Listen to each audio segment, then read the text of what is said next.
Hi, I'm Bill Stanczykiewicz, Assistant Dean for External Relations at the Indiana University Lilly Family School of Philanthropy. I'm joined today by my colleague, Dr. Jen Shaker. Dr. Shaker is a member of our faculty, a well regarded researcher on the areas of philanthropy and fundraising, and also a frontline fundraiser herself. And Dr. Shaker, thanks so much for being with us to help our students and prospective students understand your work here at our school. First of all, I'm always curious to find out what led you into this field. Was there an epiphany moment where you just decided I need to go into the academy and become a scholar as well as a frontline fundraiser? Did this evolve over time? How did you land in this position? I see myself as a person who's always growing and learning and trying to understand what's going around me. And so I think really that curiosity is what brought me to the place that I am today. And like many people, I don't know if when I was a young person, I really understood how integral philanthropy was to our society. I can tell you that my grandmother worked in the nonprofit sector and was a nonprofit executive in the time when women didn't usually do that. So that was pretty inspiring to me as I grew older. But I really came to realized that not only did I want to be part of this sector, but I wanted to help other people who also wanted to make change and bring good things to the world by being in the nonprofit. So I first began right out of college and decided I was going to come study here at the School of Philanthropy. And that got me interested in the academic side of things.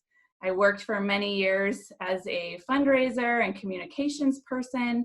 And so I really got to get into what it takes to do that work. And then there just came a point where I wanted to put together that curiosity and desire for more knowledge with what it takes to be working in this field. And that's really what brought me to the role I have now as a teacher, faculty member, facilitator of others' learning and of helping to increase knowledge that we have on this field.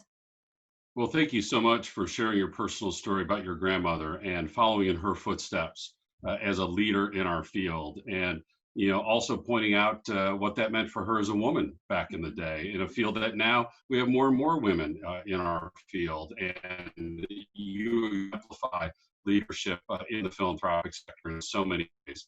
What academic pathway did you take? Bachelor's, master's, and then eventually leading to our school? Yeah, well, I had an undergrad degree in history. And so that really got me into thinking about the roots of how we live and understand our world today. And then I came to IUPUI and I did a master's in philanthropic studies. So exactly what those of you who are listening today might be thinking of doing. So I did that, and then I came to work in the university. And after doing that for a few years, I decided I wanted to really dive into understanding the university. I felt like I want to be in the university for my career. I really need to understand this place. So I did a doctorate in higher education administration. And so that really brings together my core interests with philanthropy and giving and fundraising and higher education. And Dr. Sugar, what have then been some of the themes of your research now that you're in the academy? Right. So as I was saying, I really see my work coming out of those three pathways in my three themes in my education. So I have this historical theme, kind of a humanities-based theme. Then I have this philanthropy theme, which is broad societal trends and understandings of how we help one another in the world. And then I have this higher education piece. And so a lot of my work now is located in higher education in particular. But it's really based in this broad interest of understanding why and how people are generous, especially through their financial gifts, and then thinking about how we can help them achieve those goals while serving the mission of our organizations, especially higher education. And I have this particular interest in the things that people do at work to help one another, to help the nonprofit or the university that they're part of, making financial donations, but also all kinds of extra things that people do just because they believe what they're doing serves this public good, this idea that what we do at work also contributes to the kind of world that we want to live in. I'd like to ask you about a couple of those avenues. First of all, history. Somebody who is a fundraiser needs to meet their annual fundraising goals. A donor is wondering, how can I have the best impact with my generosity this year or next, or maybe into the future through an estate? Somebody at a foundation wondering about the current grant portfolio. And you talked about history. What stands out from history that informs philanthropy and fundraising today and tomorrow? Is there anything in particular that's a favorite story, a favorite trend, a favorite development that has really interested you most in your work? Most people don't realize that, and I'm going to talk about higher education here, but that philanthropy is a core reason why we have a system of universities in this country, that it's because of people's giving, individual giving, that we have our first institution in this country, which is Harvard. And so coming forward all the way, that was 1636, but coming forward all the way, philanthropy has been part of why we have all these wonderful colleges and universities in this country. And so people don't really know that. Even donors who may be thinking about making large gifts don't realize that they're part of this long history that really has helped us to become the diverse and wonderful place that we are for students who want to go to college and get that additional degree. So I think that's just one example of the way that history and understanding that legacy of philanthropy helps us to communicate and talk to the people of today and to really understand what the future may be, right? In terms of what's philanthropy going to be in the university in the future. The example of Harvard is wonderful. And I also think, somewhat in our own context, the Lilly Family School of Philanthropy is an Indiana University school, but we're located on a campus that we share with Purdue University in the state of Indiana. And of course, Purdue's main campus is named after the gentleman who donated his land to the university back in the 19th century.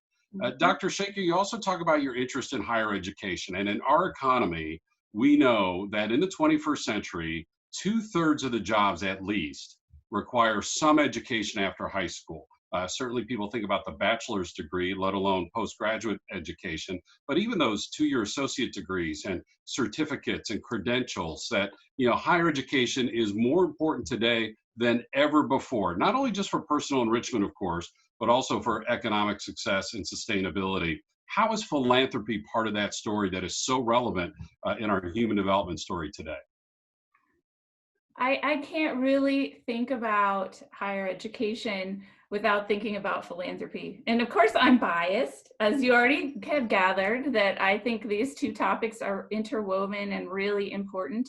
But it's because of philanthropy that we can do many of the things that really create the kind of learning experience that today's students are looking for. And so philanthropy helps students to have those experiential learning avenues, to do internships, to study abroad, to be part of research projects. Philanthropy helps students who just need help to pay those bills, right? To pay that tuition and to buy those books and to be able to be here. Maybe who haven't had a history of being able to go to college in their families, right? And philanthropy can help with those support services too, that students rely on to help them navigate going to college. So I think philanthropy can play a really key role for students as they are coming to college, getting those degrees that are so important. And then of course, I hope that students are learning to be philanthropists too when they're here at college. Now, whether if you're a philanthropy major, you have a head start. You're coming to us, you already know that you want to be part of this. But lots of students don't really realize what's happening with philanthropy in the world. And so I also see that as part of our job in higher education, is to help students become engaged in the world around them. right? Whether they're philanthropy students or not. And when we look at the Giving USA statistics, the report that our school puts out annually about charitable giving in the United States and internationally, education is always the second largest segment of giving, and most of that is higher education. Dr. Shaker, you also talked about workplace giving, and where my mind goes is combining that with your expertise in history, because back in the day, it was not uncommon on the factory floor to have a workplace giving movement with part of the community chest and the United Way and things of that nature. We still see that now, but the situation, like so many things in our culture, is always changing and evolving. What stands out from your research about workplace giving? Why has that been an interest for you? And what are we learning from you from your research? That really became an interest of mine because I was interested in the extra things that people do at work. And specifically, I was interested in that in the university setting. So the extra things you might do at work that you don't have to do, but that you choose to do. And so workplace giving is one of those things. And we are at an interesting point in our history when it comes to workplace giving. As you mentioned, there's a long legacy of workplace giving in this country, in particular in the United States. We have very deep roots going back more than 100 years. But we are really at a turning point, in part because work has changed and how we work has changed, right? So right here we are, we're working, but we're online, right? We're alone together. And so that means change for workplace giving and how people can participate in that. So we're really at this interesting time where organizations are thinking about, what does workplace giving look like for the future? You know, how do we get people together in those campaigns when maybe you aren't in person and you don't have that conversation at the copy machine or the sign on the door of the office? And so there are lots of people thinking about, how do we continue this trend in a way that resonates with people in the new era that we live in terms of work, in terms of giving expectations, in terms of people's needs in society. Dr. Shaker's comments throughout this interview demonstrate the unique strength of the Indiana University Lilly Family School philanthropy. I mean, there's an excellent point that we're not just studying what is and what was, but here now is a very relevant real world topic today that we are diving into because of Dr. Shaker's research. As the workplace turns more into telecommuting and more online, what is that going to mean for workplace philanthropy? That's the type of approach that we take at the Lilly Family School Philanthropy, always curious about these leading edge topics. You know, Dr. Shaker, thank you for sharing with us your interest in research, your many interests in research. Do you then teach individual courses on these topics, or how are these themes folded in when you're teaching for our school? I do teach some classes that really focus on some of what we've been talking about, specifically around individuals and why they give and how we can help them support the nonprofits that they care about, that need their support, that our society counts on. So I do teach some classes that are very fundraising centered, but that are steeped in this deeper kind of knowledge that we've been talking about, the how and why something happens, not just that it happens. And so I do that.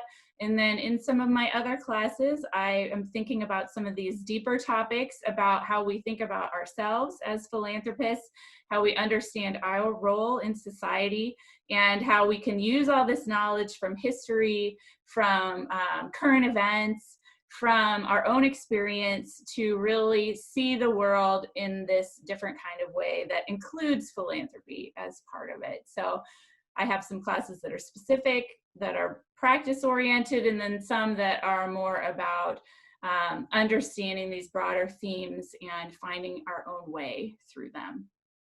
And how is your teaching informed by your work as a practitioner? You mentioned when you came to our campus for your master's degree, you were in fundraising.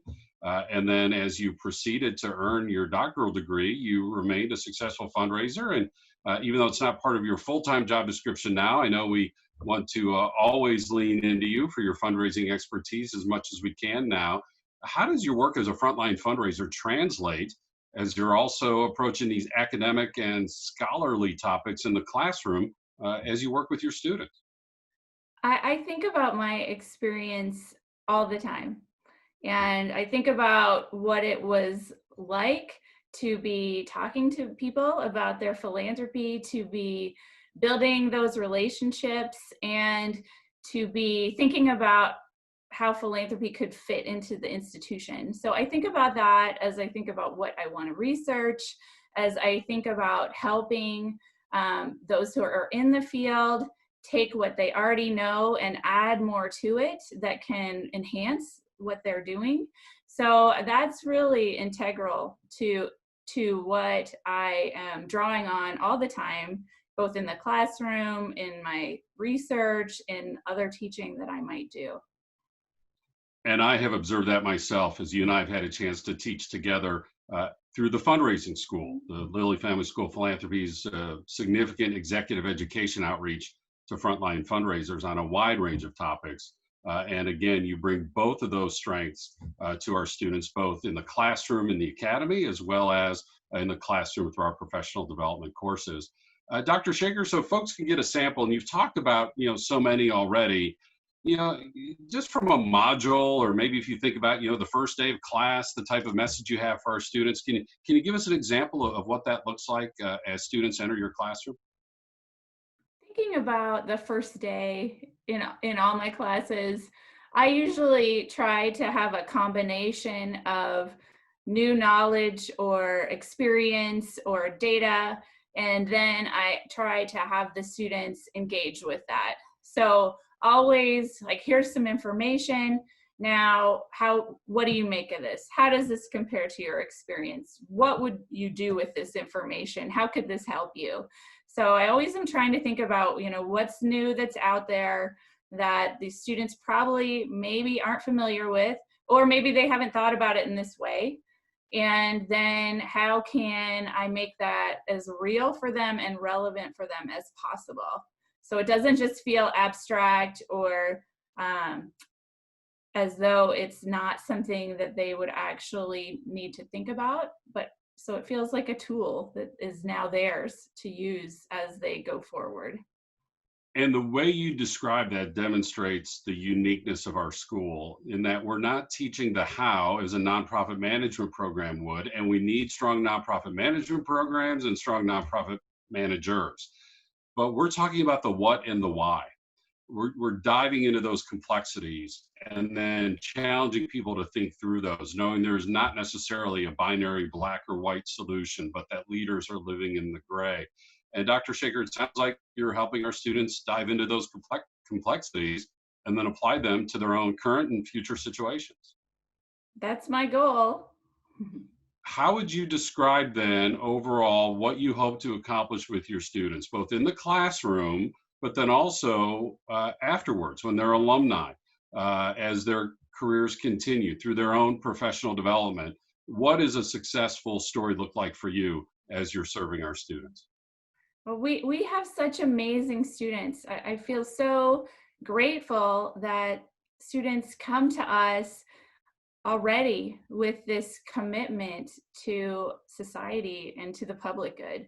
And so our job is to help them make the most out of the desires and interests and commitments that they already have. And so for me, a successful story is seeing a student who comes into their own. Maybe they didn't think they could do something before, like fundraise, for example, or maybe they were fearful or anxious about it, or they weren't sure what spot was for them in the nonprofit sector or in general in their career. And then helping them to understand how they have the skills and they can gain new skills to go with what they already have to achieve those goals. And so seeing them do something in class that's meaningful to them and then take it to the next level and be able to do it outside of class and to realize they can do it outside of class is really meaningful to me. And so I just have had some really nice conversations in the last few days with former students who started out in internships and are now moving their way up in the organizations where they started those internships, or with other students who come into my gen ed class who feel like I want to do this minor now. This is going to complement what I already know I want to do in new ways. And so I really like seeing those aha moments for students, whether it's about the information that they're studying or their own skill sets or their own goals and how it all fits together. That is just so inspiring. Dr. Jen Shaker is an alumna of the Indiana University Lilly Family School of Philanthropy, which honored her as our Alumni of the Year not too long ago. She now is a distinguished member of our faculty, researching new knowledge all the time while combining that scholarly knowledge with her frontline experience as a fundraiser. Dr. Shaker, thanks for being with us. I'm Bill Stanczykiewicz.